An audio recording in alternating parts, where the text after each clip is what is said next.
Let's talk about the root cause. What is the root cause of these two organizational problems? So, as a product manager, I talk to many customers, and usually they already can sort of perceive the organizational problems. They kind of experience the pain caused by the problems, and they also somehow intuitively grasp the root cause. And well, some of them do, some of them don't. But I think the root cause is really what I call silo test automation. So to kind of elaborate on silo test automation, let's talk about the problems with silo test automation. So that kind of gives you the an idea of what the problem is. So testing is about finding bugs. So that is kind of a traditional way of thinking. Testing is about finding bugs and finding defects, logging defects, and these kind of things. But if you shift your perspective to now, it isn't about test automation. It's not even about testing, but it's about software quality. So you can sort of see that when we talk about software quality, it's about business risk, because it's related to a point that I made earlier, is that software has become a competitive differentiator.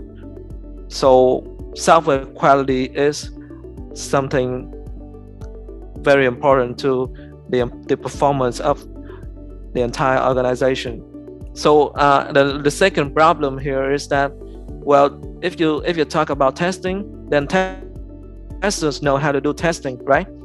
As QAs, we can all appreciate the complexity involved in testing, and there's nothing particularly bad about being a tester. That's a very great job. But business people are experts on business risk, so a lot of times a QA has a difficult time to be aware of what is the most important thing that needs to be tested. So if you release a version, and you release the version when you want to accomplish a certain objective, a certain set of objectives. So if the QA isn't aware of that set of objectives, or if it cannot establish a relationship between that set of objectives and what needs to be done on its side in order to match the expectations, it can easily be the case that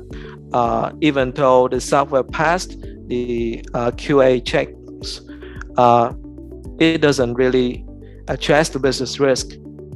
So that's the second point I want to make. The third point is that test automation frameworks are too technical for business people. So if any of you here have worked in a test automation framework, if any of you here have created their own test automation frameworks, you can appreciate the technical complexity involved in making it work, and that's something that is very mysterious to the business people. But if you think about software quality, again, a software quality platform isn't supposed to be too technical for business people, because, well, it's supposed to be used by business people. So it shouldn't be difficult for business people to use. So hopefully you can sort of see, the problem that I call silo test automation. And by that, I mean a perception that test automation is something that QAs should own, and it is only their responsibility. But in reality, when we perceive the trends across the history of software becoming a differentiator, and that business people are becoming more and more, incentivized in making the software work because it really helps the business grow and it supports their cause. You can see that from looking at that trends, we can see that test automation is something that insufficient to kind of help your organizations grow past a certain point. So in that case, I think the keyword here is software quality, and a solution for silo test automation is a software quality platform. So that is the title of this webinar, and it is also the point that I want to drive home, is that test automation, silo test automation is insufficient. And what is sufficient is a software quality platform. So at this point, some of you might wonder, well, what does it look like? What does a software quality platform look like? And I want to give you a perspective on what it should look like. Okay, so I think the key to this, to solving this problem, is that we expand our perspective so that now it includes different roles within an organization, different roles within the team.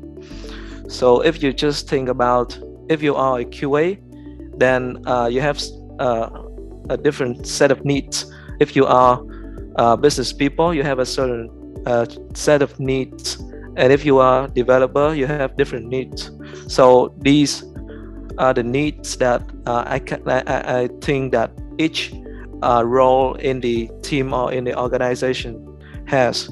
So for QA, so obviously I want to find bugs, I want to find issues, I want to ensure that my software is of highest quality.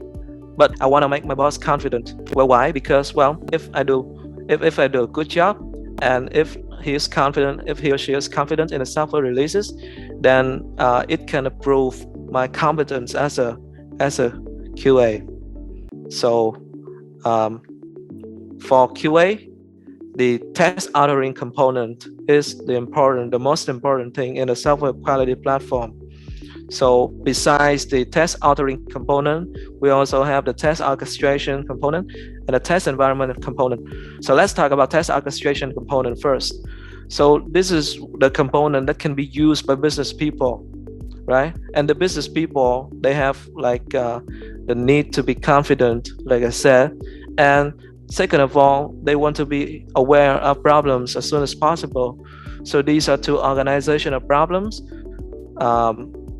They want to be confident because there's a lack of confidence, and they want to be aware of problems as soon as possible because there's usually a delayed feedback loop. So for business people, they can actually go into the test orchestration module or component, and they can schedule the automated tests that were developed by the QA.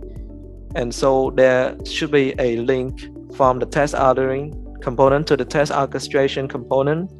The regression test can be uploaded directly, or it can be integrated through a source control system like Git, for example. So that's a test orchestration component. That is where you can really get the business people involved in. And the test orchestration not only allows business people to schedule, but it also allows business people to be notified, and it provides analytics and reports in a format that can be easily consumed by the business people. And there comes the third component, which is the test environment. So, the fact of the matter is that when you want to run a regression suite, which can take a long period of time to complete, you will need a test environment. And so the business people, well, they have things to do, so they can't really execute tests on their machine, because if they do that, then they can't do anything else.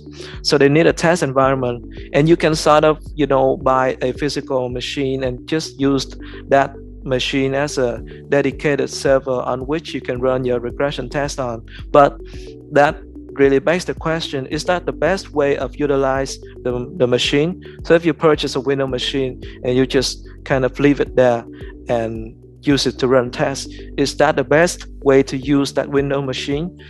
If you give that Windows machine to another employee, or if you use the money that you buy that Windows machine to hire another employee, would that produce more value? So that's a question that I want you to think about. So that's why the test environment component becomes an important thing in the software quality platform. So if the software quality platform provides a test environment component, then it means that the business people can actually uh, schedule the test and go do something else, and they can have the feedback as soon as possible whenever the reports are available. And the test environment are tightly integrated with a test orchestration component in a way that the reports, the executions on the test environment component should be available on the test orchestration component as soon as possible, and the business people can be notified. So if the test environment here exists on the cloud, that is even better, because that means that you can run all day, every day. You can scale as much as possible and then optimize your test executions, that kind of thing. And for the developers, I don't want to leave out the developers because they're very important here. And for the developers, like I said, they want to deliver quality software releases.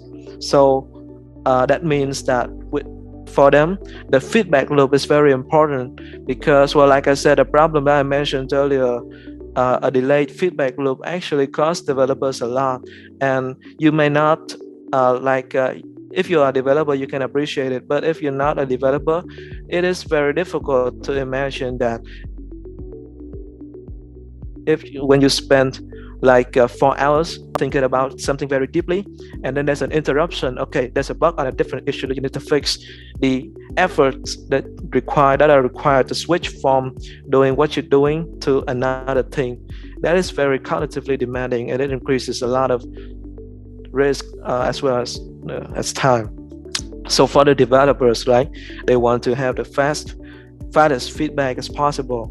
So the test environment should be integrated with their CI/CD pipeline, so that whenever they commit their code on the CI/CD pipeline, the regression tests which were developed by the QA can be executed on a test environment, and it can deliver the feedback to the developers as soon as possible.